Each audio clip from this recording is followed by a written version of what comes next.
Something a lot of people find useful when thinking about probability are these things called probability trees. So that's just a sort of diagram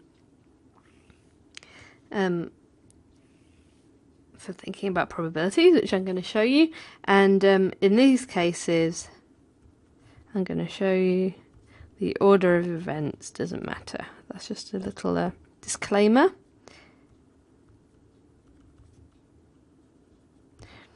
If the order does matter, then you probably want to think about it a bit differently. So first of all, let's think about a coin toss. So all I'm going to do is say heads or tails.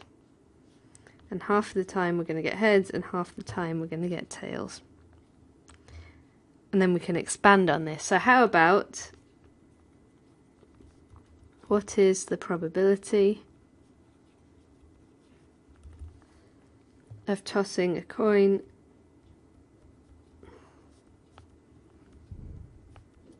twice and getting 2 heads?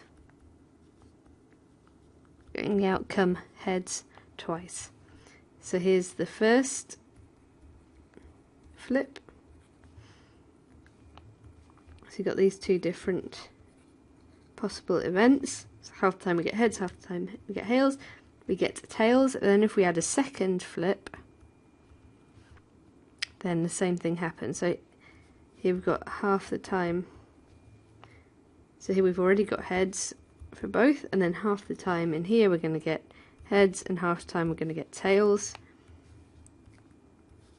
Same here, we've already got tails, then half the time we get heads, half the time we get tails. And these are all equally likely, so we can just add them up. So there are 4 different ones, so a quarter of the time we get 2 heads, quarter of the time we get heads then tails, quarter of the time we'll get tails then heads, quarter of the time we'll get tails then tails.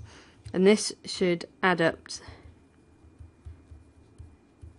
to 1. So this is an exhaustive list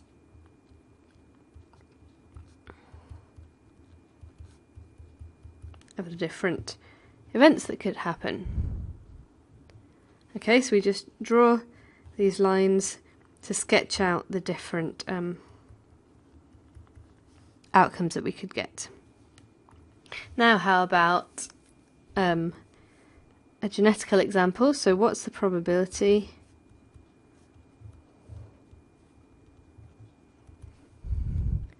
of an offspring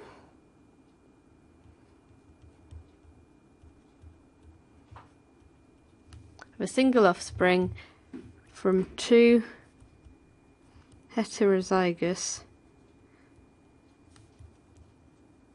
parents, so they're both big A, little a, is their genotype,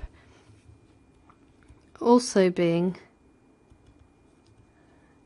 heterozygous at that locus. Okay, so traditionally we would use a Punnett square.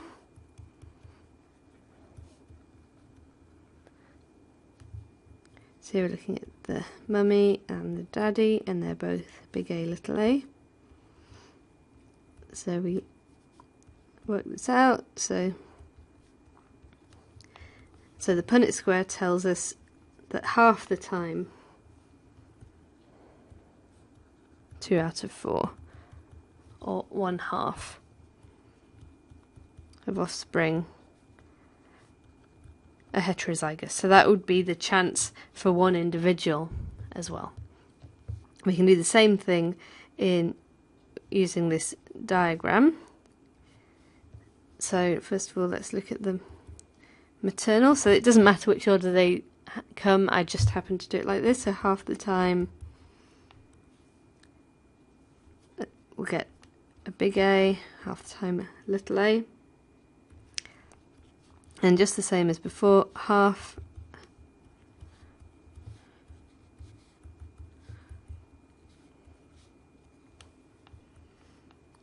so the same thing from the father.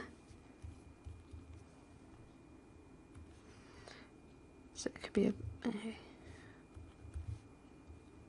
so half of these are the dominant, half of the recessive. So again, we count these up. So this is a quarter, quarter. These are all equally likely, a quarter. And what we want is these two. So that's a quarter plus a quarter, or 1/2.